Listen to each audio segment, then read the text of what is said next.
Detroit fue considerada una época como la capital del mundo motor y una de las ciudades más prósperas de los Estados Unidos. Era hogar de los tres grandes fabricantes de autos de ese tiempo, Ford, General Motors y Chrysler. En 1920 la población de la ciudad rondaba el millón de habitantes, para 1950 superaba 1.800.000. Eso porque miles de migrantes huían de la pobreza de los estados del sur en busca de los altos salarios que pagaban estos fabricantes. La mayoría de los inmigrantes eran afrodescendientes, y los blancos eran quienes gobernaban. En esa época había fuertes conflictos raciales en Estados Unidos, y en medio de esa tensión en busca de más poder y beneficios laborales se crearon sindicatos. Los blancos se retiraron a las afueras de la ciudad con sus impuestos y su consumo, y los tres grandes fabricantes, para abaratar la producción y escapar de los sindicatos, comenzaron a producir fuera de Detroit. Además existía una fuerte competencia de los autos japoneses, y de esta manera comenzó el declive de la ciudad. La población disminuyó más de la mitad, cientos de miles de personas abandonaron casas y edificios, y quienes no pudieron salir se vieron obligados a quedarse en la ciudad. Por eso Detroit quedó en ruinas y fue denominada como la ciudad fantasma. De hecho, en 2013 se declaró en bancarrota frente a la imposibilidad de pagar una deuda.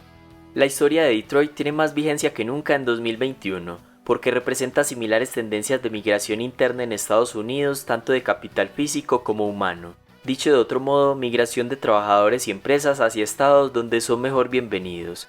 Es el caso, por ejemplo, de Florida, particularmente de Miami, ciudad que se ha caracterizado por atraer a pobres y a ricos y últimamente a empresas de Wall Street en Nueva York. Hay tres preguntas para responder. ¿Por qué Miami es tan atractiva? ¿Qué es la gentrificación y por qué se habla tanto de esto? Y por último, ¿ha dejado de ser Detroit una ciudad fantasma? Miami es considerada la capital latina en Estados Unidos. Llegaron y siguen llegando miles de inmigrantes pobres de países de Centro y Suramérica, pero también población rica que migra huyendo de la inestabilidad y de gobiernos confiscatorios en toda Latinoamérica. Lo que la hace tan atractiva es que se pueden aprovechar las ventajas de vivir en Estados Unidos, pero al mismo tiempo mantener las raíces culturales. En Miami cerca del 70% de la población son hispanos o latinos, por lo cual el idioma no es un obstáculo para los nuevos inmigrantes. En un índice llamado Boomtown se evalúan las ciudades de Estados Unidos donde la población y las oportunidades de empleo están aumentando rápidamente. En 2019 se evaluaron datos de 500 de las ciudades más grandes en las siguientes mediciones: cambio de población, tasa de desempleo, crecimiento del PIB, crecimiento empresarial, crecimiento de vivienda y cambio en el ingreso de los hogares. En los resultados se encontró que Miami ocupó el cuarto lugar con el mejor puntaje entre todas las ciudades evaluadas. Este crecimiento de Miami se puede testificar en un barrio conocido como Brickell. Empezó como un barrio de poca altura y creció hasta convertirse en una pequeña Manhattan, en parte gracias a la tolerancia de la ciudad al crecimiento sin restricciones. Brickell se ha convertido en un símbolo del auge de Miami, mientras que otras ciudades suprimen el desarrollo y sufren las consecuencias. La ciudad tiene clima cálido, playas agradables y una ubicación excelente para los latinos, y el gobierno ha potenciado esas ventajas evitando estrictas limitaciones de altura de los edificios y largas revisiones ambientales. Adicionalmente, la ciudad ha proporcionado un contexto favorable a los negocios, regulaciones mínimas para el uso de la tierra e impuestos bajos. Como era de esperarse, las empresas y millonarios han respondido a este clima positivo de negocios llegando a Miami con su capital. Con la llegada de tantas empresas y millonarios de Sudamérica y otras partes del mundo, la desigualdad en Miami es evidente. La división entre ricos y pobres es visible en las calles. Pero más allá de que esto sea incómodo para muchos, la pregunta importante aquí es si la ciudad permite a los pobres progresar o aumentar su calidad de vida comparado con el que tenían en sus países de origen. La respuesta es sí, y en este aspecto Miami lo ha hecho históricamente bien. Por ejemplo, la ciudad ha recibido varias oleadas de inmigrantes cubanos desde la Revolución Cubana en 1959. Muchos de esos cubanos entraron a Miami siendo pobres, pero se han convertido en una de las historias de éxito de grupos de inmigrantes en Estados Unidos. Durante muchos años los cubanos estuvieron entre los grupos hispanos de mayores ingresos en Estados Unidos, aunque para 2010 el grupo que tenía los mayores ingresos medios eran los ecuatorianos. Los cubanos seguían teniendo un ingreso medio anual de $40.000, el cual no estaba muy alejado del ingreso medio en todo Estados Unidos de $49.800. Por otro lado, los haitianos, uno de los mayores grupos de inmigrantes en Miami, no han tenido tanto éxito. La mayoría se han aislado en barrios pobres de la ciudad y en suburbios donde el idioma más hablado es el haitiano criollo. Aún así, el ingreso familiar medio para 2013 era entre 20.000 y 25.000 dólares. Este ingreso no se traduce en prosperidad para los estándares de Estados Unidos, pero si los haitianos siguen llegando es porque viven mejor en Miami que en su país de origen.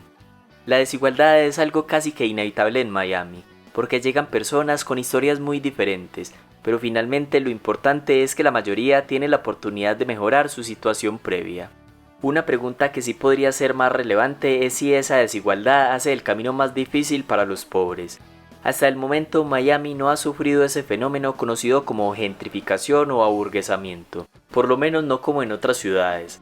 La gentrificación se da cuando llegan personas ricas a un barrio con cierto potencial económico o turístico y se da un aumento en el precio de los alquileres y de las viviendas. Esto induce a que los residentes tradicionales abandonen el barrio y este termine siendo ocupado por clases sociales con mayores ingresos que puedan afrontar los mayores costos. A pesar de que la población se ha duplicado desde 1980 y es una de las áreas metropolitanas de mayor crecimiento del país, la rápida construcción de vivienda y la voluntad del gobierno de permitir el crecimiento en Brickell y en toda la ciudad ha dejado que los ricos puedan concentrarse, en lugar de invadir las zonas más pobres al interior. El famoso barrio de la Pequeña Habana en Miami, a pesar de ser vecino de Brickell, ha mantenido su patrimonio étnico y su cultura. Por el contrario, en San Francisco, California, un barrio históricamente mexicano, Mission District, sí ha sufrido una gentrificación. Aunque todavía tiene calles y restaurantes dedicados a la cultura mexicana, el barrio ha sentido los efectos de la intensa demanda de vivienda por parte de los trabajadores de las grandes compañías tecnológicas, lo cual ha generado el desplazamiento de las familias y negocios tradicionales de la zona por el aumento en el costo de vida. Y la diferencia entre las dos ciudades es que San Francisco no tiene un área como Brickell en Miami. Florida está experimentando, como lo vivió San Francisco, gran flujo de capital, empresas, trabajadores con altos ingresos y millonarios. Por eso, mientras Brickell se ajusta a la cultura ostentosa de Miami, en San Francisco sería impensable un barrio como este de altura y lujo frente a los ojos de los progresistas, porque muchos de los proyectos habitacionales y comerciales no representan lo que quieren. Por ejemplo, en San Francisco se negó la construcción de un condominio de solo 12 pisos. Luego de 5 años de discusiones, revisiones burocráticas, protestas y gastos de lobby de los promotores inmobiliarios, el proyecto fue finalmente derribado en los tribunales. Paradójicamente, Miami ha dejado construir y ha preservado sus barrios tradicionales. Otras ciudades no han dejado construir y han dejado de preservar. Como resultado de estas diferentes políticas, según Zillow, una empresa comisionista de bienes raíces, el precio típico de una vivienda en Miami en diciembre de 2020 era de $382.000, mientras que en San Francisco era de $1.390.000. El futuro de Miami está destinado a mayor urbanismo, pues se ha convertido en uno de los principales centros financieros del país, y en unos cuantos años no sería extraño que la idea de un Wall Street del Sur se volviera realidad, porque como lo mencionamos, el capital físico y humano fluirá a donde sea bienvenido, o se irá de donde no es valorado, tal como sucedió en el pasado de Alemania Oriental a Alemania Occidental, de Argentina a Uruguay o de Venezuela a Colombia. Y volviendo a la tercera pregunta, es de esta forma, imitando a Miami, que Detroit puede recuperar su crecimiento. Y de hecho lo están haciendo. Detroit está viviendo una especie de boom residencial y de rehabilitación de edificios que estuvieron abandonados por muchos años.